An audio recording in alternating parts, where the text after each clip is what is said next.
Hey guys, Drifter here. Welcome to Black Ops 2 In Depth. In today's episode, we're talking about the Rapid Fire Peacekeeper. This is a weapon that just has a tendency to keep coming back to me. I don't normally do whole episodes on a specific attachment for a specific weapon because the permutations are too many, but for some reason, the Rapid Fire Peacekeeper is a favorite weapon amongst Call of Duty players. It shows up a lot when I'm live streaming. A lot of people tell me they like it. It shows up on Twitter. It shows up on my inbox, and I've got some very strong opinions and some solid information about the Rapid Fire Peacekeeper that I thought a lot of you might want to know about. We're going to save my opinions for later on in the episode. We're going to start with the hard facts first, and the gameplay you're seeing in the background is me using the Rapid Fire Peacekeeper, and for once, I don't start off struggling. I start off doing very, very well, but let's start with the numbers. The first thing we need to talk about is the effects of Rapid Fire. If you're using Rapid Fire on any weapon, you get plus 30% hipfire spread. This is plus 30% radius, so you have to square it. It's really more like plus 60 or 70% spread.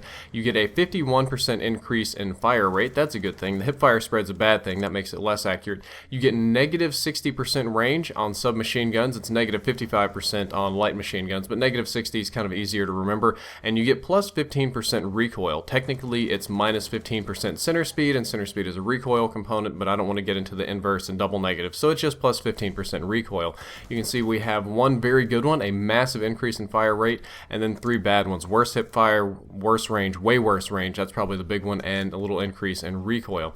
And for these reasons, I'm going to say that the Rapid Fire Peacekeeper is statistically very similar to a regular MP7. So for the rest of this episode, we're going to be comparing the stats back and forth. You're going to get to see the Rapid Fire Peacekeeper stats, but you're also going to be seeing some MP7 stats just for comparison's sake. The most important thing we're going to start with is not damage today, but rate of fire. The Rapid Fire Peacekeeper, or RFPK, because I don't want to write that out all the way across the screen, fires at 1,132 RPM, and the MP7 fires at 937 RPM. What you may remember from previous in-depth episodes is that I listed the MP7 firing at 900 RPM, and I listed the Rapid Fire Peacekeeper at firing at 900 or 920 RPM. This is where the difference between the game's coding, because it goes in fire times and frames and stuff, and how consoles interpret this data and the actual rate of fire you get are different.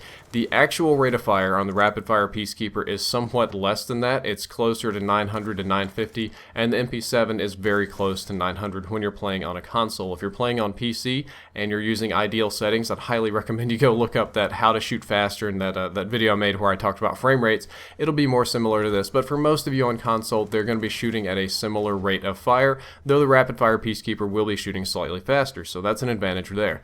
The damage is the second most important thing today, just because they're so close. The Rapid Fire Peacekeeper has a very, very slight damage advantage. It deals one more point of damage at range. It'll deal 33 up close and 19 at a distance. The MP7 will deal 33 up close and 18 at a difference. It's not going to change the shots to kill or time to kill. That's really more dependent on the rate of fire. However, if somebody's weak, if you've hit them with a grenade or something, yet one little extra point of damage might stack up.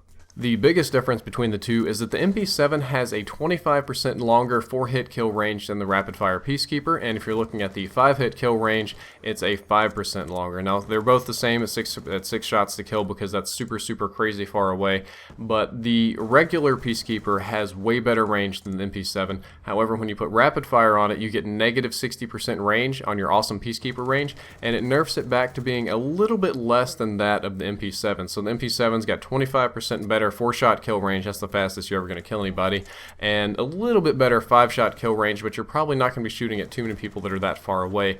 The aim down sights time, even though they're both submachine guns, are different. The Rapid Fire Peacekeeper, because it's considered a hybrid weapon, has a slightly slower aim down sights time at 1/4 of a second, or 0.25 seconds, or 250 milliseconds, however you want to say that.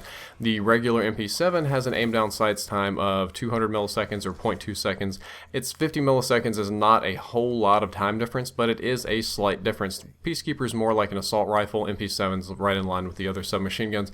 Magazine capacity, the MP7 also has an advantage in. The Rapid Fire Peacekeeper is only going to have 30. The MP7 has 40. I'm just comparing base. Of course, you can put extended mags on your Peacekeeper and it'll go up to 40, but that's just another attachment slot that you could have used on something else.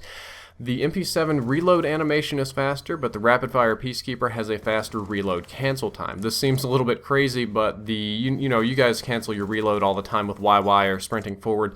You can do the canceling faster with the Peacekeeper, but the MP7 reload animation is faster. So for those of you that wait on the animation, or for those of you that try to time based on the animation, it'll be a little simpler with MP7. But for those of you that are more experienced and know what you're doing a lot, you can definitely reload faster with the rapid-fire Peacekeeper. The difference between the two is not major. We're talking maybe a tenth of a second on either one of these being different. Overall, they're very, very similar, but there was a difference there. When it comes to recoil, the MP7 has better recoil both mathematically and in my personal experience. Because of the decrease in center speed, the rapid-fire Peacekeeper, and especially because of the increase in fire rate, the rapid-fire Peacekeeper is going to kick more than the MP7. This shows up in the math and the game stats, and in my personal experience, when I'm using the two, I find that the MP7 has less recoil. However, that's somewhat altered by the iron sights, which we're going to move on to right now. They both have very clear iron sights. I think that the MP7 has better iron sights, but the Peacekeeper also has very good iron sights. It's not a strong preference for me one way or the other. It's mostly subjective, but they're both open, clear, and easy to use. One thing I will say is that for some reason, I think it's just due to the long barrel of the Peacekeeper versus the shorter snub nose kind of MP7. It feels a little bit better when I'm shooting at people farther away with the Peacekeeper. Not so much because of the recoil, that feels worse, but due to the zoom on the sights and the look on the barrel and stuff, it feels a little bit more natural. Whereas the MP7, I feel like more I'm shooting at somebody with a pistol. But they both have good iron sights, and numerically, mathematically, and experientially, is that a word? The MP7 has slightly more recoil. So now that you've seen the stats on the two, I'm going to pose a question to you. Why would you use the rapid-fire Peacekeeper when you can use the MP7 that is slightly better in most of the statistics, except something like maybe rate of fire? It's a little bit lower than that, but it doesn't need a pick 10 point. I'm trying to help you guys build the best classes possible here, and I do believe that the rapid-fire Peacekeeper is not an ideal class, because when you put rapid-fire on the Peacekeeper, you lose the Peacekeeper's number one advantage, which was its crazy long range, and number two advantage, which was its low recoil. It's now a normal range submachine gun with normal submachine gun recoil, and you're wasting a pick 10 point on it. If you want to build a better class, you should just pick your MP7 and use your pick 10 points on something else. I believe that would work much, much better. Well guys, that's all for this episode of In Depth. I hope you enjoyed it. I hope you learned something useful. If you want more tips like that on class building, I have an app link down there in the description. If you want to check out the previous episode on what makes you a good player, you can click the box on the left. That'll open in a new window. If you want to check the next episode, which is going to be on in-depth mistakes, this mostly has to do with the wired versus wireless controller video, which I had to take down because I had some mistakes in it. That'll be up in a couple of days. And as always, if you enjoyed the content, don't forget to like, favorite, and subscribe. Drifter out.